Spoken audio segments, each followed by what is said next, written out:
Face à la Russie et à l'Iran, les États-Unis font usage de proxy ou bien sont au soutien de leurs alliés historiques. Mais c'est l'Empire américain en crise qui a décidé d'engager les véritables hostilités. Et il s'appuie pour ce faire de plus en plus sur l'OTAN. En situation de relatif échec, l'Amérique va-t-elle devoir elle-même entrer dans la danse et lancer la Troisième Guerre mondiale ? Le Moyen-Orient et la vieille Europe seront-elles les premières victimes de cette conflagration à venir ? Pour répondre à mes questions, j'ai réuni sur ce plateau nos deux experts géopolitologues, François Martin et Laurent Arthur Duplessis. Vous êtes sur Géopolitique Actu, on démarre tout de suite.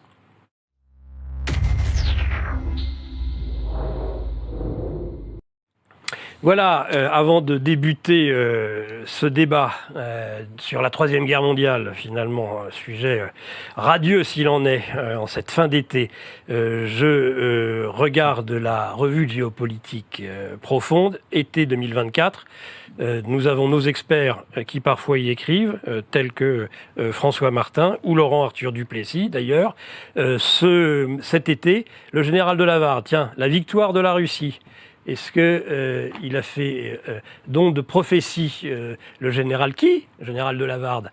Ça fait partie de tous ces auteurs qui collaborent à Géopolitique Profonde. Et on ne saurait trop vous conseiller, chers internautes, de vous y abonner. Vous approfondirez comme ça ce que vous entendez sur des formats qui sont évidemment plus courts et plus contraints, tels que celui-ci aujourd'hui. Mais très vite, je rends et je donne la parole à nos experts, comme je l'ai dit. Je me tourne, allez, au hasard, sur ma droite. J'aime bien commencer par la droite, je ne sais pas pourquoi.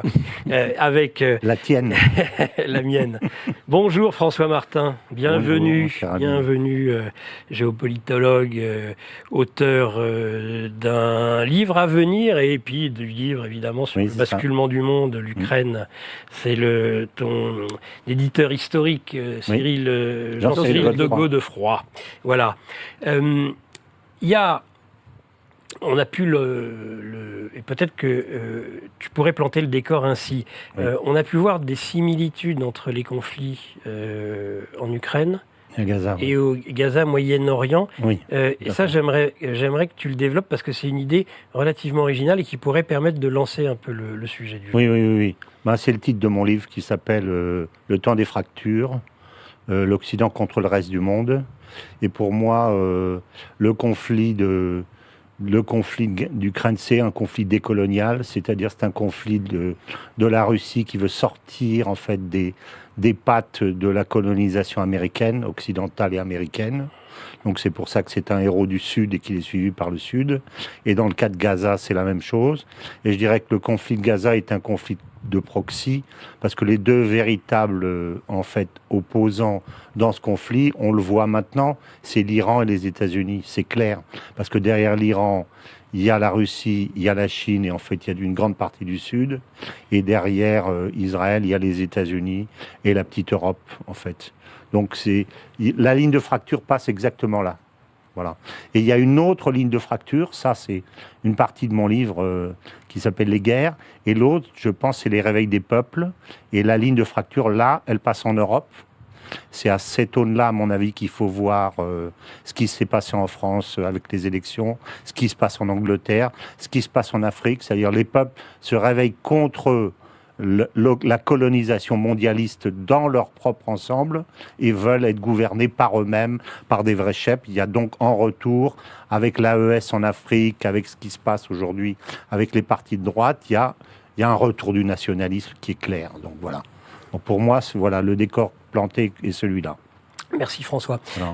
Laurent Arthur Duplessis, vous êtes l'auteur de nombreux ouvrages sur la Troisième Guerre mondiale, qui a déjà commencé, mais même si elle a déjà commencé, il y a des degrés d'intensité. Est-ce qu'on est en train de franchir un cap, et peut-être un cap de non-retour ? Il y a quelque chose qui m'inquiète tout de même, c'est un phénomène d'escalade dans le conflit ukraino-russe, parce que on se souvient qu'il n'y a encore pas si longtemps, Biden disait il n'est pas question d'utiliser les armes américaines en territoire russe, et les Allemands aussi, etc. Et puis là, on voit que les chiens sont lâchés, et on voit que les armes occidentales sont balancées à l'envi sur le territoire russe. Et j'ai l'impression qu'il y a une sorte de vacances du pouvoir à Washington. Le président Biden a déclaré forfait et plaisante en disant qu'il a 270 ans. Il ne va pas se représenter. Il les a. Oui, il ne va pas se Comte de représenter. Saint-Germain. Et alors, évidemment, quand un chef de l'État ne se représente pas, de toute façon, déjà, plus personne pratiquement ne l'écoute, déjà. Et Kamala Harris, la vice-présidente, elle est en pleine campagne électorale et elle est occupée à faire du spectacle. Avec les drag queens, d'ailleurs, comme tu as remarqué. Oui. C'est comme ça qu'elle va convaincre les Winstead de pauvres de retrouver du travail avec les drag queens, avec l'inclusion. Oui, alors effectivement, je pense que son élection n'est pas encore garantie. Hein. Non. Espérons-le. Mais ce qui me semble moins inquiétant, c'est que pendant ce temps, dans les alvéoles de l'État profond américain, ça grenouille, ça fermente, ça s'agite. Parce que l'État profond américain, il y a plusieurs départements. Il y a le Patagone, il y a le monde du renseignement, et il y a le secrétariat d'État, c'est-à-dire le ministère des Affaires étrangères.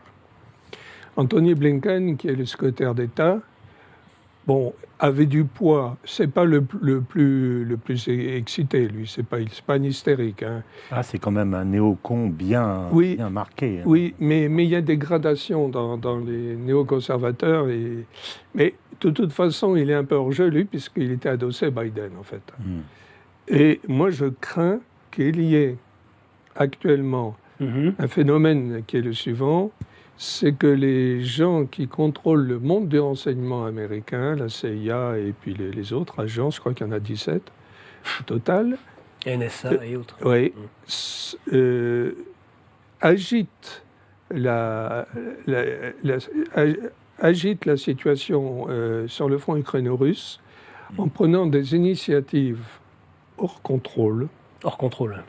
Et je pense que notamment l'offensive sur Koursk est à relier à ça. C'est-à-dire... Quand Biden dit, je ne sais pas pourquoi, je n'ai pas encore compris pourquoi ils intervenaient, il serait sérieux? Oui. Ah. Non, mais il est à moitié gâteux. Oui, ça à moitié, c'est... Je ne partage pas du tout l'avis de Laurent. Hein. Mais, finissez Laurent et puis François. Et le secrétariat d'État a d'ailleurs protesté auprès de Kiev pour cette offensive, etc. Et je me demande donc dans quelle mesure ça ne tire pas à U et à dia dans cet État profond, et dans quelle mesure il n'y a pas des factions qui profitent d'une sorte de vacances du pouvoir à la Maison-Blanche pour jouer le va-tout et essayer de créer un choc Occident-Russie, un choc direct Occident-Russie. C'est une hypothèse. Hein. C'est un sujet en tout cas intéressant qui lance bien les débats et on va tout de suite donner la parole à François Martin. C'est un des sujets qui nous différencie, qui nous oppose parfois, parce que Laurent est plutôt un pessimiste, c'est même un pessimiste, et moi je suis plutôt un optimiste. Non pas parce que je regarde la situation en espérant qu'elle soit pas ce qu'elle est, mais parce que mes stratégies de sortie éventuelles cherchent toujours des possibilités en me disant que le pire n'est jamais sûr. Voilà, c'est ça plutôt qui nous différencie. Et dans ce sens-là, je partage pas l'avis de Laurent, pas du tout sur l'Ukraine. Parce que je pense une chose, c'est que s'ils ont effectivement envoyé 2000 ou 2500 types avec les chars, etc., dans la situation actuelle, avec les drones, avec les satellites, etc., aujourd'hui, on voit tout. On sait bien que dès que quelqu'un sort le nez d'une tranchée quelque part, c'est pour ça que c'est une guerre de tranchées. C'est une guerre de tranchées hyper technicisée, mais c'est une guerre de tranchées de la Première Guerre mondiale. C'est ça. En plus radical, parce que dès qu'on sort le bout du nez... Du nez pend. Vous avez et en plus, vous avez un drone ou des trucs qui vous tirent au centimètre près. Donc, dans ces conditions, pensez qu'on va pouvoir faire un regroupement de troupes, parce que il faut un regroupement de troupes, pour aller près de la frontière, pour aller attaquer en direction de Koursk, tout le monde l'a vu. Ils l'ont vu. Les Russes ont dû le voir. On voit pas comment donc ça moi, je ne vois pas d'autre explication que le fait qu'ils les ont laissés passer. Mais ce n'est pas contradictoire. Alors, mais ce n'est pas contradictoire avec je finis. Moi, je pense qu'ils se sont dit, chouette, ils ont conçu dans le cerveau compliqué des Anglais, des Américains, parce que c'est pas les Ukrainiens. En fait, l'Ukraine est otanisée, c'est ça que les gens ne comprennent pas, depuis 2014. À toutes les strates, il y a les Américains qui décident tout et qui conçoivent tout. Donc, tout est fait. Alors, ils ont tenté une opération comme celle-là, mais en espérant, et je pense que les Russes, volontairement, ont dégarni leur front ou ont laissé les conscrits en disant on va laisser les conscrits se prendre la première frappe parce que si on envoie les hélicoptères, les chars pour les attendre, ils ne le feront pas. Mais c'est beaucoup plus facile de les tuer en rase campagne. Si tu regardes les photos, il n'y a pas un arbre. C'est plat. Plat comme une limande, avec des routes droites, et tu vois des chars brûlés ici et là. Il n'y a pas mieux. Donc les types, ils sortent de la tranchée, et puis ils se disent, on va aller les attaquer en race campagne. Les chefs russes, ils ont dû se dire, mon Dieu, surtout qu'ils le fassent, quoi. Donc, ils s'en vantent pas trop, parce que tu peux pas trop dire à ta propre population que tu as laissé les types rentrer dans ton territoire pour les zigouiller, mais à mon avis, c'est ça. Toi, ta thèse, c'est que de toute façon, tout ça, dès qu'il y a des contre-attaques, offensives, contre-offensives de la part de l'Ukraine, c'est toujours de la communication à destination, finalement, de l'Occident. Toujours, depuis le début, c'est ça. C'est monté comme une série télé. À épisodes. Donc, tu as les épisodes, tu as Mariupol, et puis après, tu as la contre-attaque, tu as Bakhmout, tu as, etc. À chaque fois, tu as des épisodes, mais ça, c'est monté comme un épisode, parce que si tu n'as pas de com, tu n'as pas d'audience, et si tu n'as pas d'audience, tu n'as pas d'argent. C'est des communicants qui sont à la tête de nos États aujourd'hui. Donc, tu n'as pas d'argent, donc il faut de l'argent. Donc, on monte un truc, surtout si tu peux rien faire d'autre. Le pire, c'est qu'on ne parle pas d'eux et qu'ils se fassent zigouiller en silence dans les tranchées. Donc, il faut trouver quelque chose. Donc, ils ont monté ce coup, mais à mon avis, ça ne marche pas. Donc, moi, je ne crois pas du tout que derrière ça, il y ait un risque quelconque que ça dérape. Que ça dérape. Mais ils sont en rase campagne sur 100 km. Mais, alors, François Martin, très bien, on a entendu, mais j'aimerais que Laurent Arthur Duplessis... Je ne crois pas à la guerre mondiale, ni à Gaza, mais moi, j'aimerais que Laurent Arthur Duplessis creuse ce qu'il vient de dire, entre autres, sur le fait que l'État profond américain n'est pas unitaire, mais que ça peut tirer à U et à dia. Voilà, il n'est pas unitaire. Un ensemble aussi vaste ne saurait être monolithique. Il y a forcément des factions en présence, des gradations, des nuances, des gens plus ou moins fous, plus ou moins... Il y aurait déjà ceux qui soutiennent Musk et Trump, et ce n'est pas les mêmes, semble-t-il, que ceux qui soutiennent Blinken et Biden. Alors, je ne suis pas du tout contre votre hypothèse que les Russes fassent une manœuvre à la von Manstein 1944 Kharkov, c'est-à-dire que les 350 km von Manstein, pour étirer les lignes russes... Sauf qu'elles sont étirées sur 20 km, là, c'est pas énorme. Et puis les avoir prises à revers...